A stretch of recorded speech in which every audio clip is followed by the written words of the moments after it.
G20 summit के लिए आधी दुनिया दिल्ली में, चप्पे चप्पे पर सुरक्षा।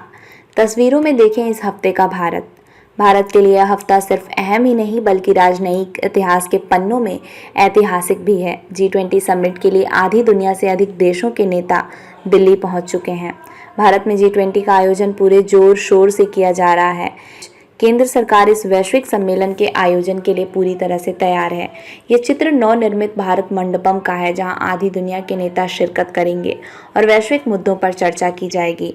भारत में G20 के आयोजन से पहले पीएम मोदी आसियान समिट में हिस्सा लेने के लिए इंडोनेशिया पहुंचे। यहां पर पीएम मोदी ने संपर्क, व्यापार और डिजिटल बदलाव जैसे क्षेत्रों में भारत आसियान सहयोग को मजबूत करने के लिए गुरुवार को 12 सूत्री प्रस्ताव पेश किया और साथ ही कोविड-19 महामारी के बाद एक नियम आधारित विश्व व्यवस्था बनाने का आह्वान भी किया।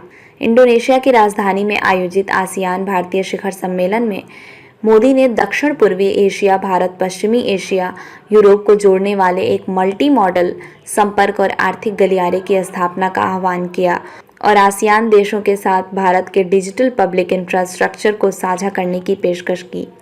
समुद्री सहयोग पर एक संयुक्त बयान में दोनों पक्ष शांति, प्रगति और साझा समृद्धि के लिए आसियान भारत साझेदारी को लागू करने के लिए कार्य योजना के व्यवहारिक कार्यान्वयन के माध्यम से ठोस कार्यों के साथ अपनी व्यापक रणनीति साझेदारी को गहरा करने पर सहमत हुए।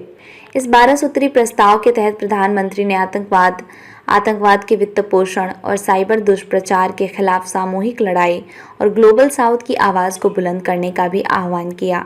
भारत के विदेश मंत्रालय ने एक बयान में कहा कि शिखर सम्मेलन में समुद्री सहयोग और खाद्य सुरक्षा पर 2 व्यक्ति बयानों को भी स्वीकार किया गया। सम्मेलन में पीएम मोदी ने कहा, मुक्त और खुले हिंद प्रशांत क्षेत्र की प्रगति और ग्लोबल साउथ की आवाज़ को बुलंद करना सभी के साझा हित में है।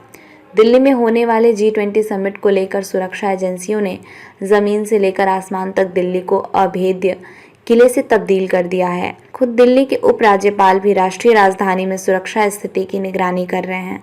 शुक्रवार 8 सितंबर 2023 से ही दिल्ली में G20 समिट के लिए विदेशी मेहमानों यानी वैश्विक नेताओं का भारत आना शुरू हो गया। इटली की प्रधानमंत्री जियोर्जिया मेलोनी भारत पहुंची, जिनका एयरपोर्ट पर केंद्रीय मंत्री ने स्वागत किया।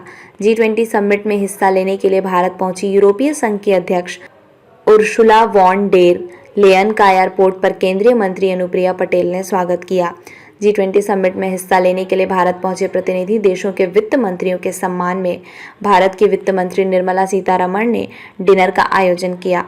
संयुक्त राष्ट्र के महासचिव एंटोनियो गुतारेस शुक्रवार को भारत पहुंचे। यहां पर उन्होंने कहा, वह संयुक्त राष्ट्र सुरक्षा परिषद का स्थायी सदस्य बनने की भारत की आकांक्षाओं को पूरी तरह से समझते हैं, लेकिन शीर्ष वैश्विक निकाय में सुधार के बारे में फैसला करना सदस्य देशों का काम है।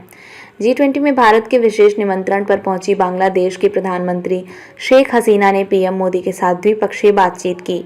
अमेरिका के राष्ट्रपति जो बाइडेन ने भी शुक्रवार को भारत पहुंचने के तुरंत बाद पीएम मोदी के साथ उनके घर लोक कल्याण मार्ग पर उनके साथ द्विपक्षीय बातचीत की। इस दौरान दोनों नेता वैश्विक सुरक्षा और यूएन में भारत के स्थायी सदस्यता दिए जाने को लेकर सहमत हुए। भारतीय मूल के ब्रिटिश प्रधानमंत्री ऋषि सुनक शुक्रवार 8 सितंबर को पालम एयरपोर्ट पर पहुंचे। यहां पर उनका स्वागत कैबिनेट मंत्री अश्विनी कुमार चौबे ने उनका स्वागत किया।